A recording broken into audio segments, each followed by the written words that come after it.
नमस्कार दोस्तों। कल्पना कीजिए, एक साधारण मछुआरा समुद्र में फंस जाता है, लेकिन एक मछली उसे निगल लेती है। अंदर से वह ज्ञान प्राप्त करता है और बाहर आकर दुनिया का सबसे बड़ा बौद्ध भिक्षु बनता है तंत्रयान विद्या का। यह कोई परी की कथा नहीं है, बल्कि यह महासिद्ध गुरु मच्छिंद्र नाथ जी की बात है। लेकिन क्या आप जानते हैं, वे मूल रूप से बौद्ध भिक्षु थे। उन्हें बोधिसत्व अवलोकितेश्वर का प्रतिरूप माना जाता है। नेपाल में उनकी पूजा हिंदू बौद्ध परंपरा से की जाती है। कई आंग्ल विद्वानों ने यह मत रखा है कि संभवतः सांस्कृताइजेशन के क्रम में बौद्ध मच्छिंद्र नाथ जी को हिंदू धर्म के देवता के रूप में स्थापित कर दिया गया था। नेपाल में इनकी पूजा वर्षा के देवता के रूप में की जाती है।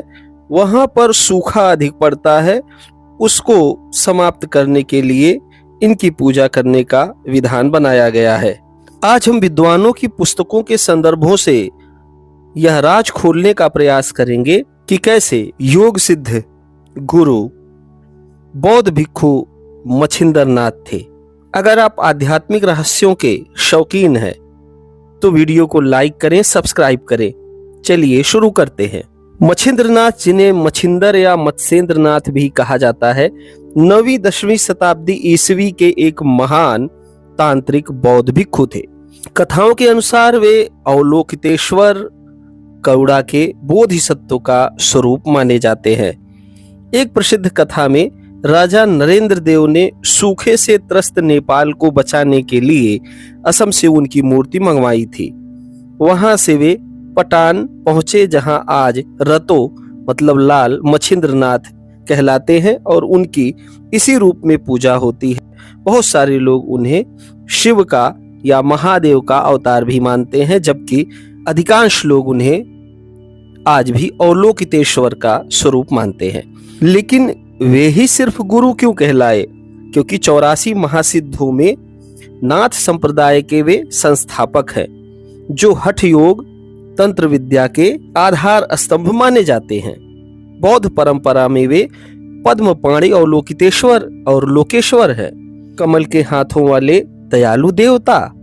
विद्वान जॉन के लॉक अपनी पुस्तक, जिसका हिंदी अनुवाद है कौड़ा में अवलोकितेश्वर मच्छिंद्र नाथ की पूजा का इतिहास नेपाल घाटी में, जो 1980 में साहित्य अकादमी काठमांडू से प्रकाशित हुआ था, उसमें वे लिखते हैं, मच्छिंद्र नाथ वास्तव में बौद्ध बोधिसत्व अवलोकितेश्वर हैं।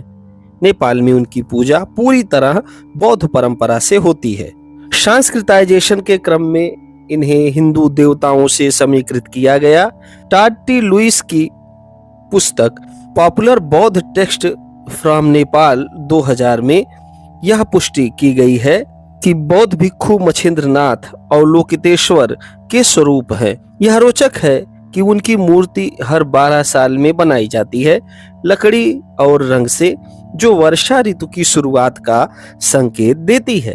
अब बात नेपाल की अनोखी पूजा की। काठमांडू घाटी में पटान के हिरण्यवर्ण महाविहार में रतो मच्छिंद्र लाल की मूर्ति देखी जा सकती है।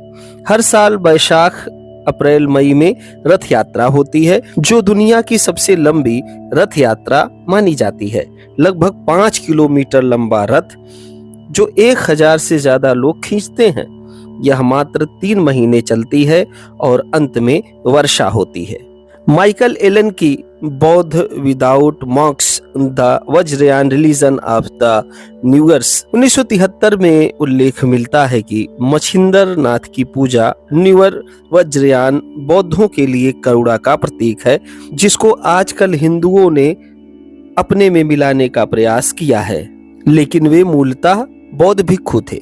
यहाँ पर होने वाली यात्रा सूखे से बचाव और चमत्कार के लिए जानी जाती है। काठमांडू के मूगमती में भी इनकी उपासना की जाती है। यहाँ पर भी इन्हें एक बौद्ध भिक्षु ही माना गया है। महासिद्ध मच्छिंद्र नाथ सिखाते हैं कि कौड़ा सीमाओं से परे है। वे मूलतः बौद्ध मूल के वज्रयान और तंत्रयान शाखा के बौद्ध भिक्षु हैं, किंतु उनकी पूजा आजकल हिंदू बौद्ध सद्भाव के रूप में की जा रही है। विद्वानों जैसे जॉन लॉक, टॉड लुइस और माइकल एलन की पुस्तकें इसकी पुष्टि करती हैं। यह कथा हमें याद दिलाती है कि ज्ञान कहीं भी मिल सकता है, यहाँ तक कि एक मछली के पेट में भी। नेपाल घूमने का प्लान बनाएं या कमेंट में अपनी आध्यात्मिक कहानी शेयर करें। अगर आपको यह वीडियो पसंद आया हो तो लाइक, शेयर और सब्सक्राइब करें। धन्यवाद। मिलते हैं किसी अन्य वीडियो में। जय मछिंद्रनाथ।